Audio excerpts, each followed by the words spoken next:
बोलो श्री कृष्ण भगवान की जय। श्री मद्भागवत महापुराण की जय। श्री मद्भागवत महापुराण में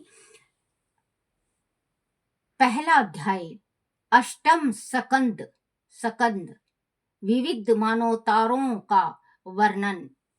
राजा परीक्षित ने पूछा, मुनिवर, स्वयं मनु के वंश का विस्तार तो आपने बताया था।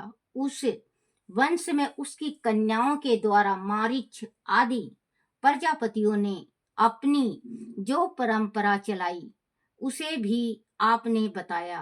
अब आप कृपया दूसरे मानवतारों में होने वाले मनुओं के बारे में भी हमें बताइए।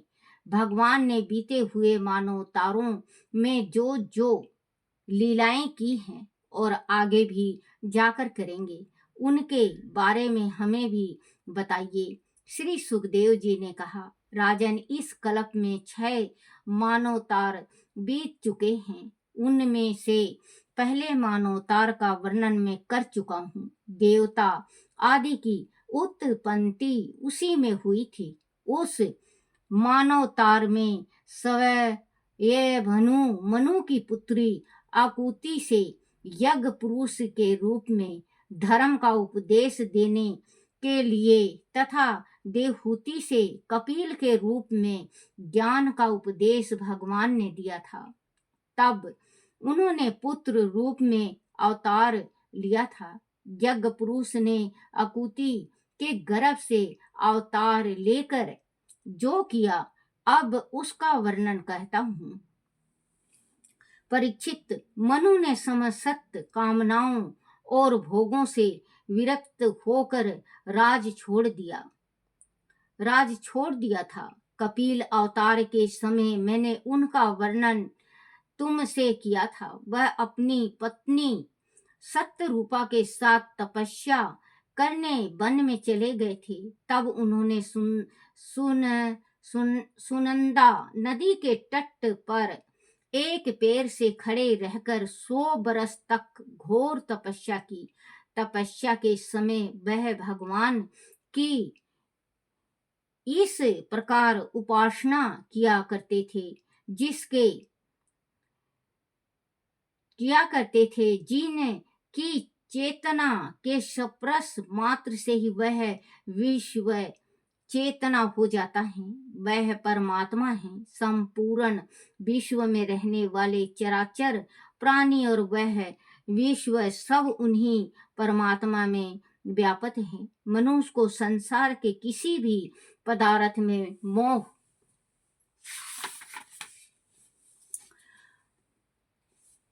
मोह ना करके मात्र उतना ही ग्रहण करना चाहिए जितने से जीवन बचा रहे। तृष्णा का सर्वथा त्याग करना ही उत्तम है। इस संसार में परमात्मा ही समस्त पदार्थों और जीवों के साक्षी हैं। वह सभी जीवों में श्वेत प्रकाश होकर विद्यमान है। हम उन्हीं परमात्मा की शरण लेते हैं जिसका ना आदि है ना अंत है, जिसका ना कोई अपना है ना पराया है, ना बाहर है ना भीतर है, फिर भी वह सब जगह विद्यमान है।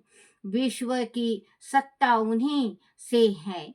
वही वास्तव में सत्य और परम ब्रह्म हैं। उनके अनंत नाम हैं। वह भी सर्वशक्तिमान सत्य समित प्रकाश शक्तिमान सत्य स्मित प्रकाश अजन्मे और पुराण पुरुष हैं। वह अपनी माया से इस संसार की रचना पालन और संहार करते हैं, फिर भी इससे सर्वथा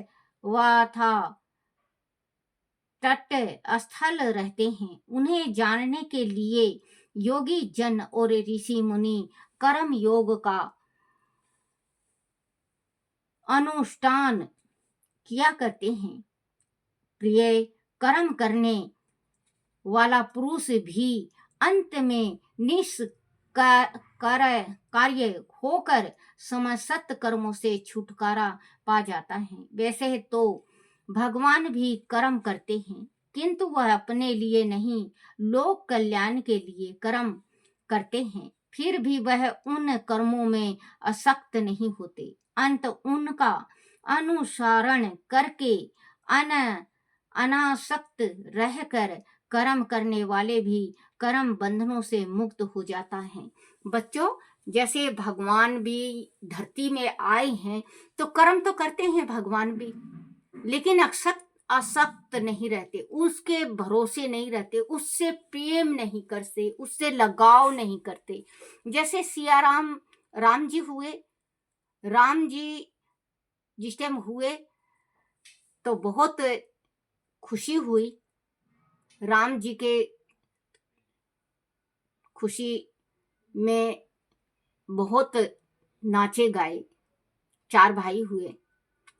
फिर इसके बाद राम जी गुरुकुल गए पढ़ने के वास्ते, क्योंकि देखो बच्चों, भगवान भी जो 18 वेदों का मालिक है, जो संसार को चलाने वाला है, वो भी गुरुकुल गया है। आप भी गुरुकुल जरूर जाया करो, पढ़ने जरूर जाया करो। पढ़ाई बिना कुछ नहीं है। भगवान ने मृत्यु लोक में आके सब कुछ सिखाया है, लेकिन हम सीखते नहीं, मूर्ख हो जाते हैं। तो गुरुकुल गए, गुरुकुल में उन्होंने अपने दीक्षा शिक्षा दोनों ली गुरु से। और फिर इसके बाद गुरु जी राक्षस का इलाका था, वहां ले गए। वहां फिर जनक जी के यहाँ स्वयंवर रचा था, वहां ले गए। सीता माता से ब्याह हुआ, फिर घर आई अयोध्यापुरी, धूम धड़ाका हुआ बहुत।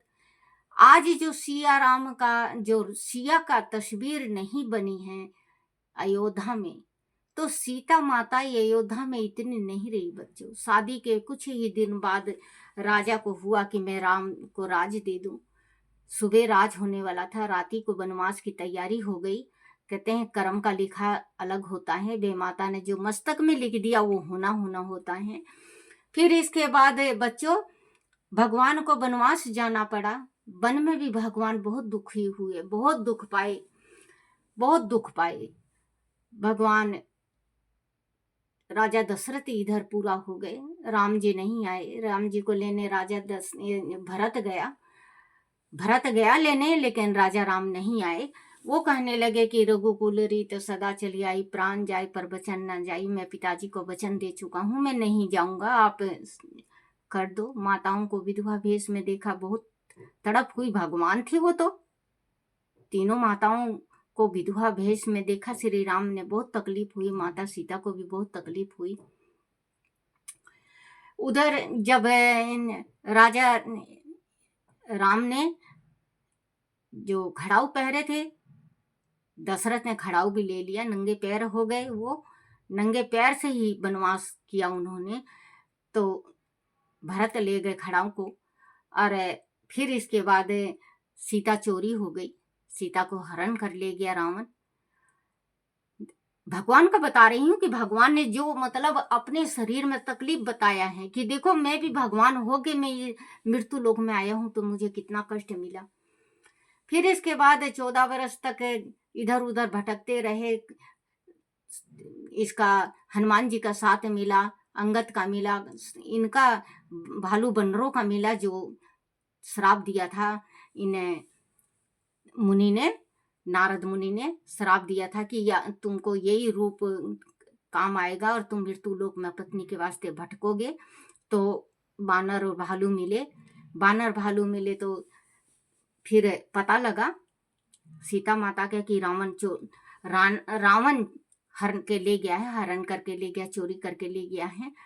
फिर सीता कहने लगी, बोले कि मैं कैसे यकीन करूं, छोटे छोटे बांदर भालू कैसे प्रभु जी जीतेंगे, राम लखन 2 हैं, कैसे जीतेंगे दोनों भाई। हनुमान जी अपना रूप दिखाते हैं, 100 योजन लंबे चौड़े हो जाते हैं।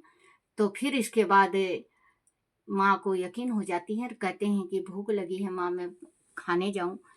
वन में फल वगैरह बहुत लगा हुआ है, भगवान जाते हैं खाने के वास्ते। हनुमान जी खाने के वास्ते जाते हैं, तो वहाँ पे अक्षय की लड़ाई होती है और उनकी होती है लड़ाई, वो मारे जाते हैं। रावण भेजता है मेघनाथ को, मेघनाथ फांसी, जो फांस होता है नाग फांस, उसमें बांध के ले जाता है। नाग फांस का, क्योंकि नाग फांस का हनुमान जी तोड़ सकते थे, नाग फांस को हनुमान जी तोड़ सकते थे, लेकिन हनुमान जी ने मान रखा ब्रह्मा जी का, ब्रह्म का मान रखा, क्योंकि नाग फांस बच्चों जनेऊ को कहते हैं, एक छोटा सा जनेऊ को। देखो हनुमान जी में तो वो शक्ति है, वो शक्ति है संसार को उलट पलट कर दे, लेकिन उसका मान रखा ब्रह्मा जी का। नाग फांस में बंध के चले गए और वहां पे गए, पूंछ में आग लगाए, रावण ने आग लगाया और सारा लंका जला दिए। और आग बुझाने के वास्ते समुद्र में गए तो पसीना मछली ने पी लिया तो मकरध्वज हुआ उनका। कहते हैं इस संसार में जिसका बंध चलना होता है उसका किसी हिसाब से भी चले। मकरध्वज हुआ हनुमान जी के पसीने से। मछली ने निगल लिया था उनका पसीना उससे। तो फिर रावण की लड़ाई हुई, रावण मारा गया, सीता आई, सीता से प्रेम हुआ, गर्भवती हुई, लेकिन सीता के किस्मत में और मंजूर था, भगवान ने और कुछ लिख रखा था। अपने काना धोबी के बहकावे से, काना धोबी के कहने से राम ने सीता को वनवास कर दिया।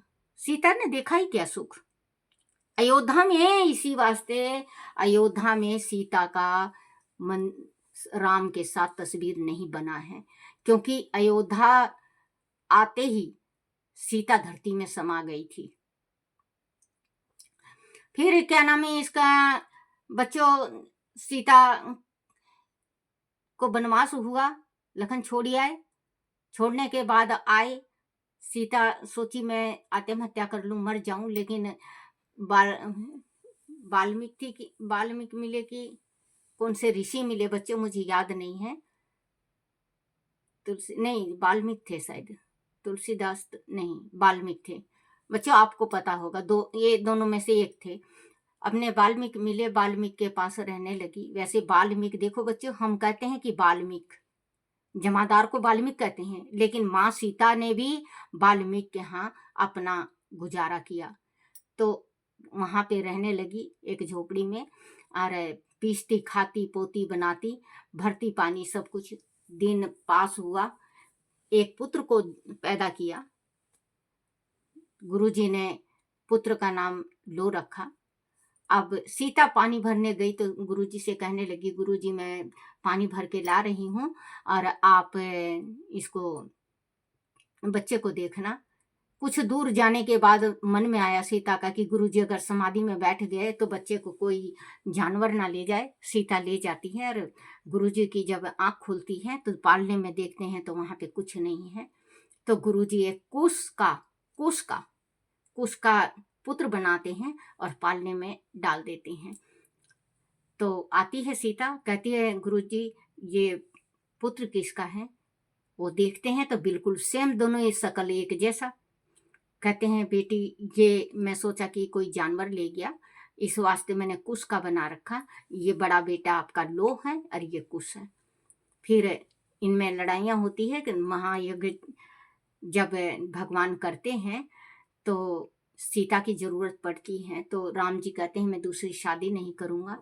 फिर सोने की बनवाते हैं वहाँ पे सीता, सोने की सीता, और घोड़ा छोड़ दिया जाता है तो घोड़ा को लवकुश और ये बांध लेते हैं और वहाँ पे लड़ाई होती है, खूब लड़ाई होती है। जब सीता को पता चलता है, सीता जाती है और कहती हैं, तो वहाँ पे कहते हैं कि बोले इसका मेरे बच्चे हैं, इसका कोई साचा, क्योंकि कदम कदम पे सीता को परीक्षा देना पड़ा, कदम कदम पे परीक्षा देना पड़ा कि ये मेरे दोनों पुत्र हैं, आपको परीक्षा देना होगा। कहती है ये धरती माता फट जा, मैं समाना चाहती हूँ, इस दुनिया में मैं रहना नहीं चाहती। भगवान को पता था कि मेरी सीता पवित्र गंगा जल के जैसे है, लेकिन दुनिया को दिखाना था, समझाना था कि स्त्रियों के साथ मृत्यु लोक में ये होने वाला है। क्योंकि आज भी स्त्री अपना परीक्षा देते देते, अपना ईमानदारी देते देते लास्ट में मरी जाती हैं, लेकिन उनकी परीक्षा समाप्त नहीं होती। धरती फटती है, सीता माता उसमें प्रवेश हो जाती हैं और श्री राम जी दोनों बच्चों को अपना लेते हैं। बड़े होने के बाद उनको राज दे के सरयू नदी में समाधि ले लेते हैं। जब राम समाधि ले रहे थे तो हनुमान जी भी चले। हनुमान जी को कहे, बोले कि तुम यहीं पे रहो, कलयुग में बहुत आवश्यकता पड़ेगी, आपकी ज़रूरत पड़ेगी। आप जो संकट है, संकट काटना, जिनके ऊपर बहुत बड़ा संकट होगा, जो तकलीफ में होंगे, आप उनका संकट हरना, आप उनकी तकलीफ हरना। तो जब ये कहते हैं, मेहंदीपुर दरबार हैं, ये वो हो गए। बाकी जितने भी आधा अयोध्यापुरी सरयू नदी में प्रवेश हो जाती है बच्चों। तो आज जो श्री राम जी का मंदिर बना है अयोध्या में, तो माँ सीता नहीं है, क्योंकि वो धरती से पैदा ली थी, धरती में समा गई। धरती से सीता माता ने पैदा लिया था और धरती में समा गई। ये कहानी है बच्चों। तो कहते हैं कि स्त्री इतना अपना हर एक चीज पे कदम कदम पे परीक्षा देती है।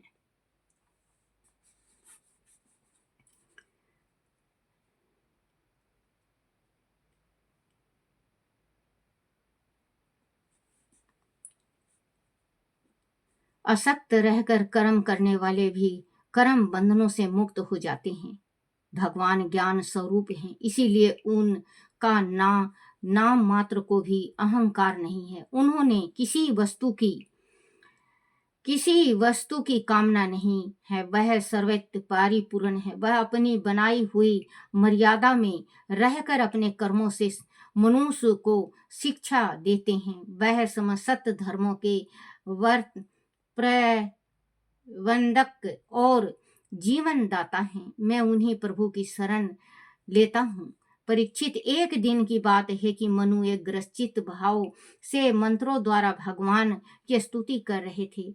उन्हें नदी में अचेत जानकर भूखे असुर गण और राक्षस आदि उन पर टूट पड़े। वह देख कर अंतर्ध्यान भगवान यज्ञ पुरुष मनु की रक्षा करने के लिए अपने पुत्र यम नाम के देवताओं के साथ वहां आए और उन्होंने असुरों का संहार कर डाला।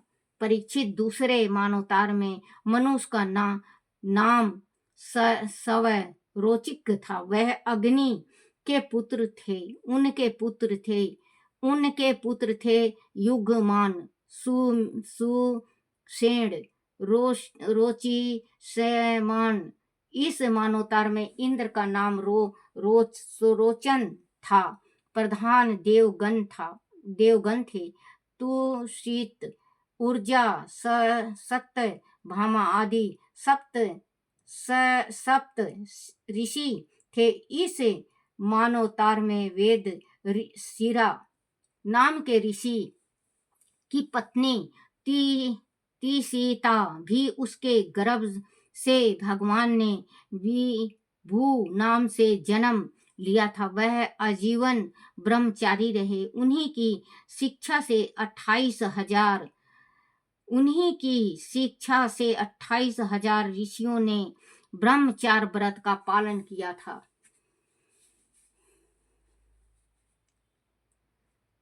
तीसरे मनु थे।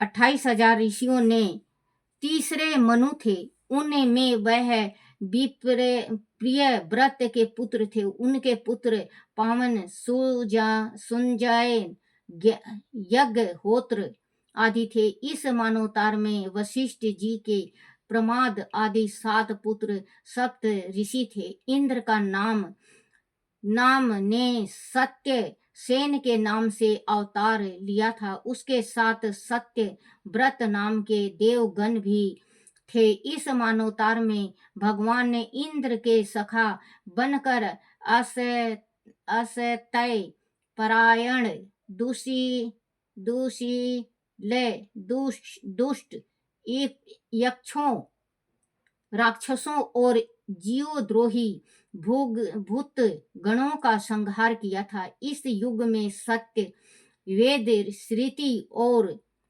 भद्र देवताओं के प्रधान गण थे। चौथे मनु का नाम था तामस व तीसरे मनु उत्तम के सगे भाई थे। उनके पिथु ख्याति नर केतु और 10 पुत्र थे। सत्यक हरि और वीर देवताओं के प्रधान गण थे। इंद्र का नाम था त्रिशिख। इस मानवतार में ज्योति धर्म आदि सप्त ऋषि थे। बीदीति के पुत्र वेदित आदि नाम के देवता इस युग में हुए। उन्होंने नष्ट प्रिय वेदों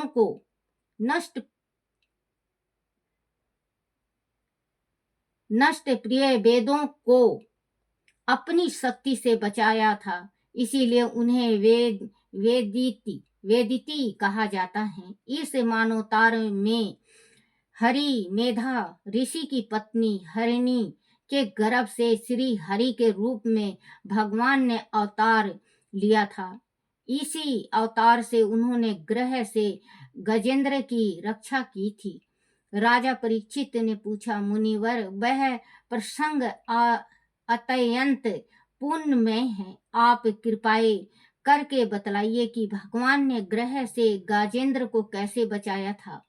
सुत जी बोले, सोनकदी ऋषियों राजा परीक्षित द्वारा ऐसा कहने पर श्री सुखदेव जी ने प्रसन्न होकर गजेंद्र मोक्ष की कथा को सुनाया। बोलो श्री कृष्ण भगवान की जय।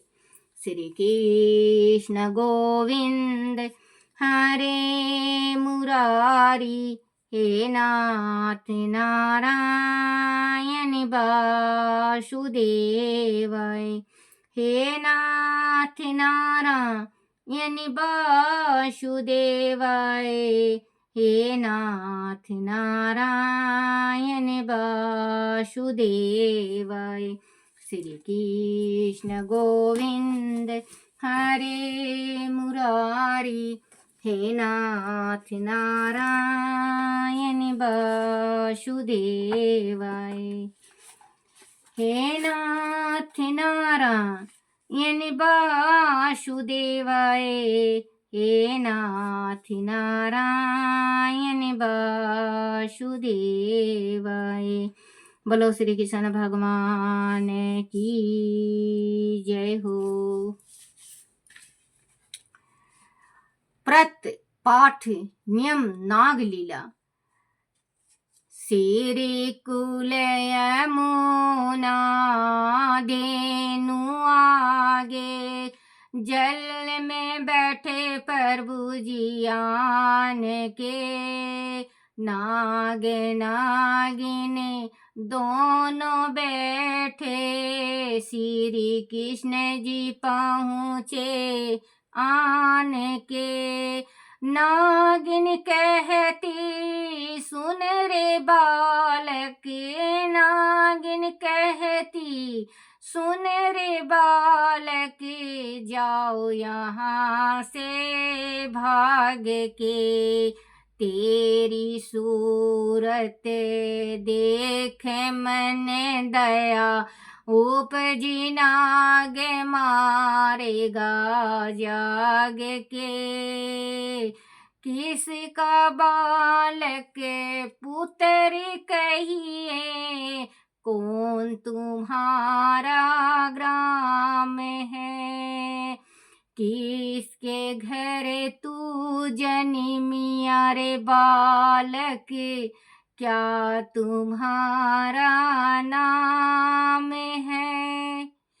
वासुदेव जी का पुत्र कहिए, गोकुल हमारा ग्राम है।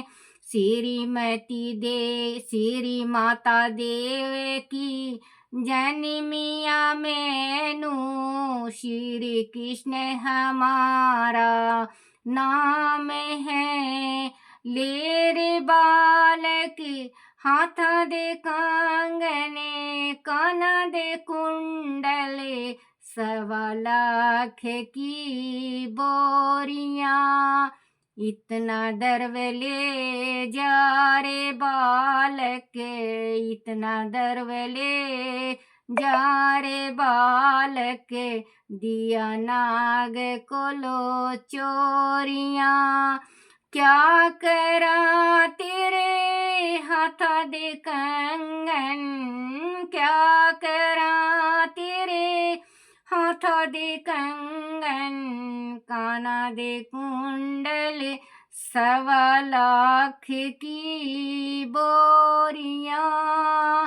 श्री माता यशोदा दही बिलोवे, श्री माता यशोदा दही बिलोवे, पावा तेरे नाग कली दिया डोरिया। क्या रे बालक वेद ब्राह्मण, क्या रे बालक वेद ब्राह्मण, क्या मरिया तू चाहूना। नाग दल में आने पहुँचिया, अब कैसे घर जावना। नारी पद मनी वेद ब्राह्मण, नारी पद मनी वेद ब्राह्मण। नंद जी का में बालिका, श्री माता यशोदा दही बिलोए, ने तारे मांगे काले नाग का, कर चुंबे भुजा मरोड़ी, नाग नाग जगाइया। उठो रे उठो बलिवंत योधा, बालक नथने को आइया, बालक नथने को आइया। उठियो रे उठियो मंडली के राजा, इंद्र वगुगर जाइया। बाके मुकुट पर झपट कीनी, बाके मुकुट पर झपट कीनी, श्री कृष्ण मुकुट बचाइया। भुजा के बल स्वामी खेच लिया, जीवा के बल प्रभु हरण किया। हाथ जोड़ना गिनिया कहती, अब्बल पिया जी कहाँ गया, अब्बल पिया जी कहाँ गया। बसरी सेती काली नागिन थिया, फन फन नृत्य कराइया, फन फन नृत्य कराइया। धन धन मथुरा की नगरी, धन धन मथुरा की नगरी, देव की मंगल गाइया, देव की मंगल गाइया। भक्त हेतु प्रभु जन्म लेकर, लंका में रावण मारिया। काली नाग वासुकी नाग नथिया, मथुरा में कंस पछारिया। सप्तदीप नौ खंड 14, सप्तदीप नौ खंड 14, सभी तेरा है पसारियां, सब तेरा है पसारियां। सूरदासी प्रभु तेरा यश गावे, सूरदासी प्रभु तेरे यश गावे, तेरे चरणों ते बलिहारियां। चंद्रकला प्रभु तेरो यश गावे, चंद्रकला प्रभु तेरो यश गावे, तेरे चरणों तो बलिहारियां। श्री कुल यमुना देनु आगे, जल में बैठे प्रभु जी आन के। नाग नागिन दोनों बैठे, प्रभु जी पहुँचे जान के। बोलो श्री कृष्ण भगवान की जय हो। आरती श्री भागवत भगवान सॉरी बच्चों, आरती श्री भागवत भगवान की है आरती, पापियों के पाप को है तारती, पापियों के पाप को है तारती। बोलो श्री कृष्ण भगवान की जय हो। अपने अपने माता पिता की जय हो। श्रीमद् भागवत महापुराण की जय है। मेरे कन्हैया है, मेरे गिरधारी है, मेरे बंसी वाले, मेरे से कोई भूल हो जाए, चूक हो जाए, कोई टूटी रह जाए, मुझे क्षमा करना, क्षमा करना, क्षमा करना। बोलो लड्डू गोपाल की जय।